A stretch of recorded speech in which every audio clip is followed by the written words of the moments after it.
எவ்வளோ பெரிய வேலையில இருந்தாலும் பாத்திரம் கழுவிதாங்க ஆகணும். எல்லாம் சும்மா நானு இந்த வேலை செய்றேன், அந்த வேலை செய்றேன் அப்படிங்கிற ஒரு பெருமையெல்லாம் இருக்கக்கூடாது.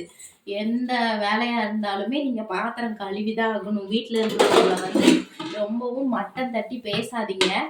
ஏன்னா அவங்க வீட்ல வந்து எவ்வளோ வேலைகள் வந்து செய்றாங்க. நீங்க நினைக்கிறீங்க யூடியூப்ல வந்து துணி துவைக்கிற மாதிரியும், பாத்திரம் கழுவுற மாதிரியும், சமைக்கிற மாதிரியும் லேடிஸ் வந்து இதே தான் போட்டுட்டு இருக்காங்க அப்படின்னு நீங்களாம் நினைச்சு அந்த வீடியோ வந்து பார்க்காம கூட போறீங்க.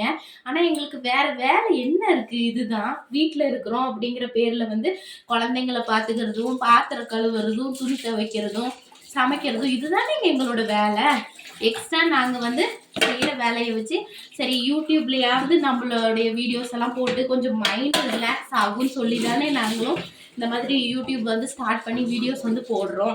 நீங்க வந்து சப்போர்ட் பண்ணாட்டியும் பரவாயில்ல, ஆனா வந்து மனசு கஷ்டப்படுற மாதிரி எல்லாம் பேசாதீங்க ஃப்ரெண்ட்ஸ்.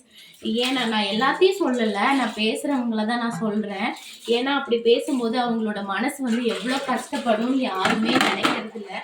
இப்போ எங்களுக்கு வந்து வீட்டில் இவ்வளோ வேலை செய்யணும்னே இல்லைல்ல ஃப்ரெண்ட்ஸ். என்ன பண்ணுறது? இப்போ நாங்கள் வந்து பாப்பாங்களையும் பார்த்துட்டு வீட்டில் வேலையும் செஞ்சுட்டு எவ்வளோ கஷ்டப்பட்டுட்டு இருக்கோம். ஆனால் என்ன நினைக்கிறீங்க? லேடிஸ்னாலே சமைக்கிறது, பாத்திரம் கழுவுறது இதை தான் எடுத்து யூடியூப்ல போட்டுட்டு பணம் சம்பாதிச்சுட்டு போறாங்க அப்படின்னு தான் நீங்களாம் நினைக்கிறீங்க. அப்படியெல்லாம் இனிமேல் யாரையும் பேசாதீங்க.